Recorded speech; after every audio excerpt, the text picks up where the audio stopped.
Hello friends, నా లైఫ్‌లో జరిగిన ఒక చేదు అనుభవాన్ని నేను ఇవాళ మీతో షేర్ చేసుకుంటున్నాను. అదేంటంటే, నాకు ఇంటర్ నుంచి ఒక మంచి ఫ్రెండ్ ఉండేదనమాట. మేమిద్దరం చాలా మంచి ఫ్రెండ్స్. ఫ్రెండ్ అని చెప్పేదానికన్నా ఫ్యామిలీ మెంబర్ అని చెప్పొచ్చు. మా పెళ్ళిళ్ళైన తర్వాత కూడా మేము చాలా క్లోజ్‌గా ఉన్నాము. రెగ్యులర్‌గా ఫోన్‌లో మాట్లాడుకునేవాళ్ళం. మా యొక్క ప్రతి ప్రాబ్లమ్‌ని అలాగే హ్యాపీనెస్‌ని కూడా మేము షేర్ చేసుకుంటూ ఉండేవాళ్ళము. తనకి ఫైనాన్షియల్‌గా ఏదైనా ఎప్పుడైనా హెల్ప్ కావాలన్నప్పుడు నేను సపోర్ట్ చేసేదాన్ని. ఒకసారి అలాగే తను ఒక 5,000 డబ్బులు అడిగింది. సో, నేను ఇచ్చాను. ఆ టైంలో నేను ప్రెగ్నెంట్ ఉన్నప్పుడు ఎలాంటి ఇన్‌కమ్ సోర్స్ అయితే నాకు లేదు. తిరిగి నేను నా డబ్బులు నేను అడిగాను. నాకు అవసరం ఇవ్వమని చెప్పి. సో, తను కొంచెం కష్టం మీదే ఇచ్చింది.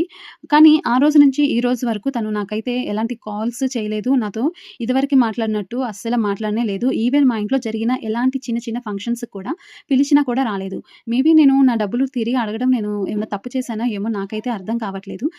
మీకు కూడా ఇలాంటి చేదు అనుభవం కనుక ఫేస్ చేస్తున్నట్లయితే ప్లీజ్ నాతో షేర్ చేసుకోండి. నిజంగా అండి, డబ్బనేది బంధాలని వేరు చేస్తుంది.